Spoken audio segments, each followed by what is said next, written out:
Hello friends, आप सभी को मेरी तरफ से जय श्री कृष्ण, राधे ही राधे। तो कैसे हैं आप लोग?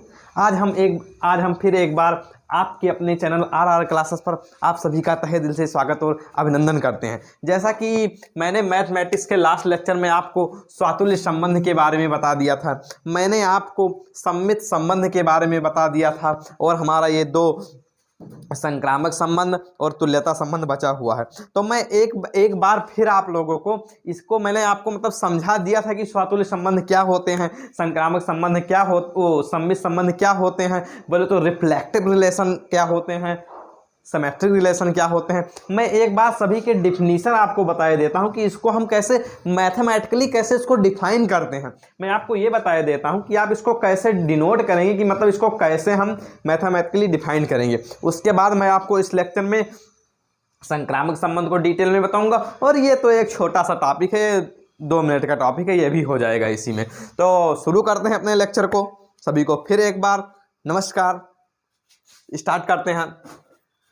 ये स्वातुल्य संबंध को मैंने आपको बताया था कि जैसे हमारा एक संबंध ये आर है, तो आर में जितने अवयव हैं वो खुद से कनेक्टेड होने चाहिए। जैसे एक है तो 1,1 belongs to R, 2,2 belongs to R, 3,3 belongs to R. अगर तीनों हमारे उस रिलेशन में है, जैसे हमारा ये रिलेशन है, इसमें 1,1 belongs to R, 2,2 belongs to R और 3,3 बिलोंग्स टू आर है, तो इसलिए ये स्वातुल्य संबंध है। तो उसको हम रिलेट करेंगे कि कोई रिलेशन हमारा आर है, आर सच डेट, ये दो बिंदु हम लिखते हैं, इसको हम सच डेट पढ़ते हैं। तो आर सच डेट हमारा रिलेशन जो है वो ए से ए के बीच में है, और A comma A belongs to R, इसको हम बिलोंग्स टू पढ़ते हैं। और इसको और belongs to R, for R belongs to A belongs to A, मतलब जो हमारा स्मॉल ए है वो हमारे ए में से बिलोंग कर रहा है। ठीक है, तो R such that a relation A से ए के बीच में, एक रिलेशन ए से ए के बीच में है, और A comma A belongs to R, for R belongs to A belongs to A, मतलब जो हमारा स्मॉल ए है वो हमारे समुच्चय ए में से लिया गया है।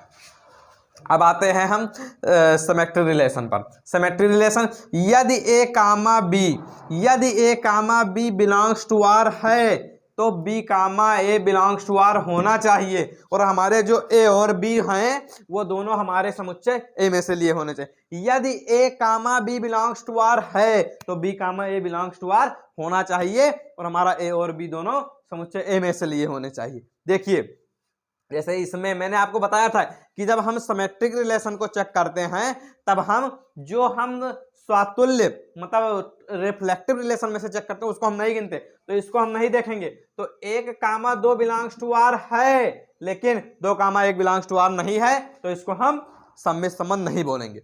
हमारा ये दोनों हो गया। अब इसी प्रकार ये आपको आई होप कि आपको ये दोनों समझ में आ गए होंगे कि यदि A comma B belongs to R है तो B comma A belongs to R होना चाहिए। अब हम आते हैं ट्रांजिटिव रिलेशन, बोले तो संक्रामक संबंध। यदि A comma B belongs to R है और B comma C belongs to R है तो A comma C belongs to R होना चाहिए। अब आप देखिए, आपको अभी ये मैंने आपको उस दिन समझाया नहीं था, अभी आपको अच्छे से समझिए। यदि 2,3 है तो हम देखेंगे कि 2 से स्टार्ट होने वाला और कौन सा अवयव है, तो मान लीजिए 3,1 है, तो इस दोनों को हटा दीजिए, 2,1 होना चाहिए। यदि किसी भी रिलेशन में ए कामा बी है और बी कामा सी भी है तो ए कामा सी होना चाहिए, ए कामा सी होना चाहिए, तब हम उसको ट्रांजिटिव रिलेशन बोलेंगे। अब आप एक बार एग्जाम्पल से समझिए, तब आपको बहुत अच्छे से समझ में आएगा। आप अब एग्जाम्पल देखिए। जैसे ये इस वाले रिलेशन में मैं आपको बताता हूं कि जो हमारे क्या बोलते हैं स्वातुल्य रिलेशन वाला है, रिफ्लेक्टिव रिलेशन वाला है, उसको हम नहीं देखेंगे। अब हम देखते हैं कि 1,2 अगर 2 से स्टार्ट होने 1,2 बिलोंग्स टू आर है, अगर 2 से स्टार्ट होने वाला कोई और अवयव हमारे इस रिलेशन में नहीं दिख रहा है तो भी उसको हम संक्रामक बोल देंगे। आप बहुत ध्यान से समझिए, कंसेप्ट क्लियर कीजिए कि अगर हमारे किसी में ए कामा बी है और बी से स्टार्ट होने वाला कोई और अवयव बी कामा सी है, तब ए कामा सी, ये दोनों को हम हटाकर ए कामा सी होना चाहिए। अगर एक बार फिर से आप देखिए, मैं फिर से आपको समझाता हूं, अगर ए comma B belongs to R है और बी से स्टार्ट होने वाला कोई और अवयव B comma C belongs to R है, तब हम इन दोनों को हटा देंगे और A comma C belongs to R होना चाहिए। लेकिन अगर ए कामा बी है और बी से स्टार्ट होने वाला कोई और अवयव ही नहीं मिल रहा, तब भी उसको हम संक्रामक बोलेंगे। आप बहुत अच्छे से समझिए, अगर ए कामा बी है, अगर ए कामा बी है और बी से स्टार्ट होने वाला कोई और अवयव नहीं मिल रहा है, तब भी उसको हम संक्रामक बोलेंगे। आप कई जगह आपको देखेंगे, आपको इसमें कंफ्यूजन हो सकता है, लेकिन आप अच्छे से समझिए कि अगर ए कामा बी है और बी से स्टार्ट होने वाला कोई और अवयव बी कामा सी है, तब ए कामा सी होना चाहिए। और अगर ए कामा बी है और बी से स्टार्ट होने वाला कोई अवयव ही नहीं है, तब भी उसको हम संक्रामक बोलेंगे, हम उसको संक्रामक बोलेंगे। आप उसको अच्छे से समझ लीजिए, ये डाउट आप क्लियर कर लीजिए। तो यहां पर देखिए 1, 2 है और 2 से स्टार्ट होने वाला कोई और अवयव नहीं है, तो इसको हम संक्रामक बोलेंगे। हमें एक एक अवयव चेक करना है, अगर एक भी अवयव इसमें वैसा संक्रामक नहीं हुआ तो उसको हम संक्रामक नहीं बोलेंगे। अगर 1, 3 है और 3 से स्टार्ट होने वाला कोई और अवयव नहीं है, तो फिर हम इसको संक्रामक बोलेंगे। और इन दोनों, अगर हम मान लीजिए आपके कहने से इसको चेक करते हैं, तो 1, 2 से स्टार्ट होने वाला अवयव ये 2, 2 मिल गया और इन दोनों को हटा देंगे तो 1, 2 यही आ जाएगा। तो इसके मतलब इस वालों जिसको हम स्वातुल्य को चेक करते हैं उसको चेक करने की जरूरत नहीं है। और हमारा ये जो है रिलेशन ये है, ये संक्रामक है, संक्रामक है। आई होप कि आप स्वातुल्य संबंध और सम्मित संबंध को अच्छे से रिवाइज करके आए होंगे, आपको उसमें अभी कोई दिक्कत नहीं होगी। मैंने आपको उसी दिन बताया था कि हमको सबसे ज़्यादा रिवीजन करने की ज़रूरत मैथ में होती है। मैं जब तक एक क्लास लाऊं, जब तक मैं दूसरी क्लास लेके आऊं, तब तक आप उसको अच्छे से पढ़िए, खूब अच्छे से रिवाइज कीजिए, आपको कहीं दिक्कत नहीं आने वाली है। लेकिन अगर आप रिवीजन में कोताही करेंगे तो आपको दिक्कत थोड़ा बहुत होगी, इसलिए आप अच्छे से रिवीजन करके आइए। एक दूसरी क्लास लेने से पहले पहली क्लास रिवाइज करना बहुत जरूरी है। आइए सेकंड एग्जांपल पर, यहां पर इसको चेक करने की जरूरत नहीं है। 1, 2 है, 1, 2 है और 2 से स्टार्ट होने वाला अवयव 2, 1 है और हम इन दोनों को यदि हटा रहे हैं तो 1, 1 मिल रहा है, अतः ये संक्रामक है, संक्रामक है। ये देखिए 1, 2 है और 2 से स्टार्ट होने वाला अवयव 2, 1 है, लेकिन 1, 1 नहीं है। आप ध्यान से देखिए, 2, 1 है और 2 से स्टार्ट होने वाला 1, 2 है, 2 से स्टार्ट होने वाला अवयव 2, 1 है, लेकिन 1, 1 नहीं है, तो ये संक्रामक नहीं है।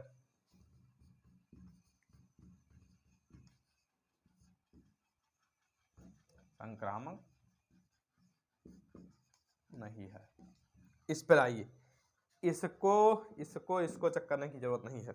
अब यहां पर 1, 2 है लेकिन 2 से स्टार्ट होने वाला कोई और अवयव नहीं है, तो इसको हम संक्रामक बोलेंगे। आप बहुत अच्छे से समझिए, ये डाउट बच्चों को बना रहता है कि अगर हम 1, 2 है और 2 से स्टार्ट होने वाला कोई और अवयव नहीं है तो क्या उसको हम संक्रामक नहीं बोलेंगे? मेरे भाई बोलेंगे, उसको हम संक्रामक बोलेंगे, ये संक्रामक है।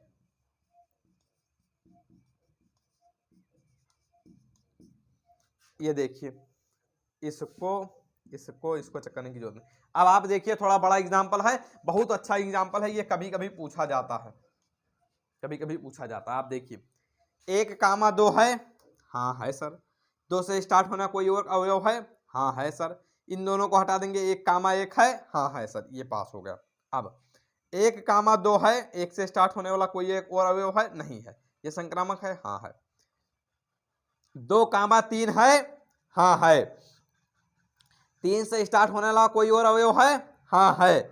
इन दोनों को हटाएंगे तो 2, 2 है, हाँ है। 2, 2 कहाँ है? ये है, मिल गया, ये भी संक्रामक है। 3, 2 है हाँ है। 2 से स्टार्ट होने वाला कोई और अवयव है? हाँ ये है 2 वाला है। यानी हमारा 3,2 है और 2 से स्टार्ट होने वाला एक अवयव 2,1 है। अगर हम इन दोनों को हटा देंगे तो 3,1 है, नहीं है, 3,1 नहीं है। ये हमारा संक्रामक होगा, ये होगा, ये होगा, ये होगा, लेकिन ये हमारा नहीं हुआ, ये हमारा संक्रामक नहीं है, क्योंकि 3,2 है और 2 से स्टार्ट होने वाला अवयव 2,1 है। और अगर हम इन दोनों 2 को हटाएंगे तो 3,1 नहीं है, 3,1 बिलोंग्स टू आर नहीं है, तो ये संक्रामक नहीं है। ये जान लीजिए, अगर एक भी अवयव उसमें में से संक्रामक नहीं मिला तो हम उसको संक्रामक नहीं बोलेंगे। ये संक्रामक नहीं है, संक्रामक नहीं है।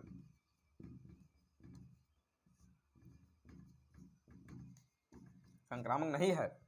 अब आइए इस पर, इसको चेक करने की जरूरत नहीं। 1,2 है, हाँ है। 2 से स्टार्ट होने वाला कोई और अवयव है? 2,1। इन दोनों को हटा देंगे, 1,1 है, नहीं है, 1,1 नहीं है, तो ये संक्रामक नहीं है, ये संक्रामक नहीं है।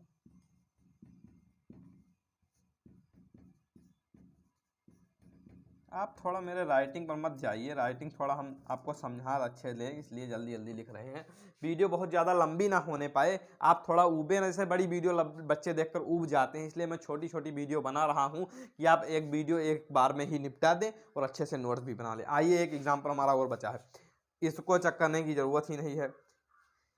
3,3 है, नहीं इसको चेक करने की ज़रूरत नहीं। 1,2 है मेरे भाई, 2 से स्टार्ट होने वाला कोई और अवयव नहीं है, तो इसको क्या, इसको हम संक्रामक बोलेंगे?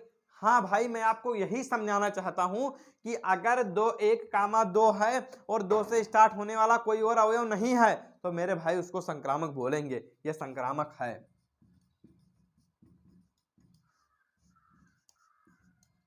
इस तरीके से मैंने आपको ये 7 एग्जाम्पल बताए, मैंने आपको बहुत अच्छे से समझाने की कोशिश की। आई होप कि आपको संक्रामक संबंध समझ में आ गया होगा कि अगर A, B belongs to R है, A, B belongs to R है, और अगर B, C belongs to R है, दोनों है, तो इन दोनों को हम हटा देंगे तो हमारा A, C belongs to R होना चाहिए। अगर हम इन दोनों को हटा देंगे तो हमारा A, C belongs to R होना चाहिए। आई होप कि आपको बहुत अच्छे से समझ में आ गया होगा। मैंने आपको इतने अच्छे एग्जाम्पल बताए, आप इसको जल्दी से स्क्रीनशॉट कर लीजिए, तो मैं आपको फिर तुल्यता संबंध के बारे में बता देता हूं। मैं थोड़ा बोर्ड से हट रहा हूं, आप इसको जल्दी से स्क्रीनशॉट करिए।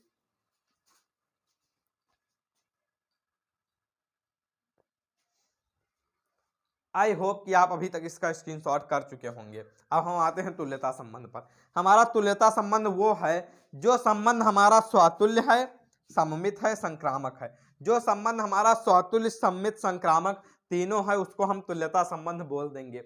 अब रही बात, मैंने आपको पहले लेक्चर में संबंध के बारे में बताया, कैसे संबंध को डिनोट करते हैं वो बताया मैंने आपको। सेकंड लेक्चर में मैंने आपको स्वातुल्य संबंध और संक्रामक संबंध के बारे में बताया। इस लेक्चर में मैं आपको स्वातुल्य और सम्मित संबंध के, इस लेक्चर में मैं आपको संक्रामक और तुल्यता संबंध के बारे में बता रहा हूँ। ये क्वेश्चन करने में आपको पता चलेगा कि जैसे मान लीजिए ये संबंध हमारा है, मान लीजिए कि हमारा ये संबंध है, अगर ये हमारा स्वातुल्य, संक्रामक और सम्मित, स्वातुल्य, संक्रामक और सम्मित तीनों है, तो इसको हम तुल्यता संबंध बोल देंगे। ये आप क्वेश्चन करेंगे आपको क्लियर हो जाएगा, ये कोई बड़ी चीज नहीं है, बहुत छोटी चीज है। क्वेश्चन में एक क्वेश्चन में आपको इसका कराऊंगा कल, उसी में आपको ये क्लियर हो जाएगा।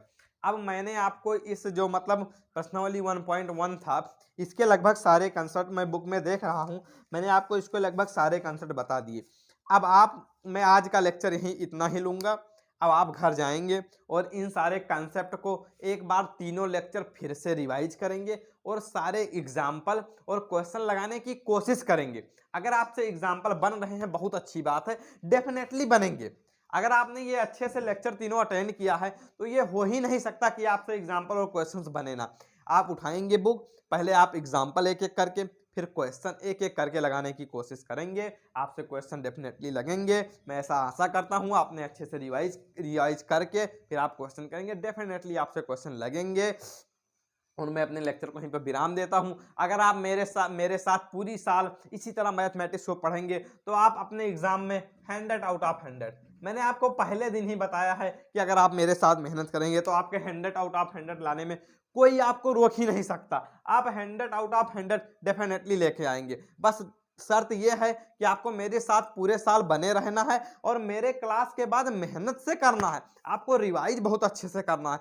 मैथ जो है वो रिवीजन मांगता है। अब मैं एक वीडियो 1-2 दिन में इसमें बनाने वाला हूं कि मैथ को कैसे रिवीजन करें या मैथ में 100 आउट ऑफ 100 कैसे लेके आएँ। 1-2 दिन में आपको ये वीडियो मिल जाएगी कि मैथ में कैसे रिवाइज करें, मैथ में 100 आउट ऑफ 100 कैसे लेके आएँ। आई होप कि आपको ये वीडियो बहुत अच्छे से समझ में आए होगी। अगर आप हमारे चैनल पर पहली बार आए हैं तो आप हमारे वीडियो को लाइक करिए, चैनल को सब्सक्राइब करिए और बेल आइकन को दबाना बिल्कुल ना भूलिए। अगर आप हमारे चैनल को सब्सक्राइब करेंगे तो हम अगर जब वीडियो डालेंगे नोटिफिकेशन ऑन कर देंगे तो सबसे पहले नोटिफिकेशन आपके पास जाएगा। Thank you, bye bye, love you.